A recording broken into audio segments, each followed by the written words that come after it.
Hello বন্ধুরা, বিকেল বিকেল বেরিয়ে পড়েছি বড় মাসুনির ঘর যাওয়ার উদ্দেশ্যে। যেহেতু পুটকিদি আর সময় এসেছে, তো অঙ্কুশ ফোন করে বললো যে তোমরাও চলে এসে একসাথে সবাই মিলে সন্ধ্যাতে আনন্দ করব। তো সেই রকম আমরা সন্ধ্যেবেলার দিকে বেরিয়ে পড়েছি।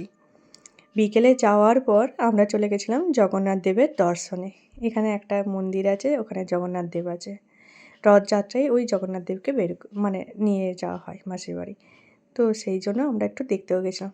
জগন্নাথ দেবের দর্শন করার পর মন পুরো শান্ত হয়ে গেছিলো। এখানে জগন্নাথ দেবকে দেখতে দারুণ সুন্দর লাগছিল। তোমাদের কেমন লাগছে সেটা কমেন্ট করে জানিও কিন্তু, জগন্নাথ দেবকে তোমাদের কেমন লাগলো। তারপর আমরা নিজেদের মতন করে একটা সেলফিও তুলে নিয়েছিলাম। আমরা এই কজন গেছিলাম ওখানে জগন্নাথ দেবের দর্শনে। তারপর জগন্নাথ দেবের দর্শন করার পর ঘর চলে এলাম, বড় মাসুনির ঘর।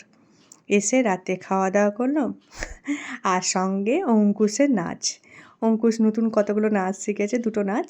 এই দুটো নাচ আমরা দেখছিলাম। আর সত্যি বলতে এত এন্টারটেনমেন্ট করছিল অঙ্কুশ, কী বলবো, দারুণ মজা হচ্ছিল আমাদের সবারই। আর আমরা গেছি আর স্পেশাল কিছু মেনু করবে না মাসিমণি, তাই কখনো হতে পারে নাকি। মাসিমণি লুচি আর মাংস করেছিল।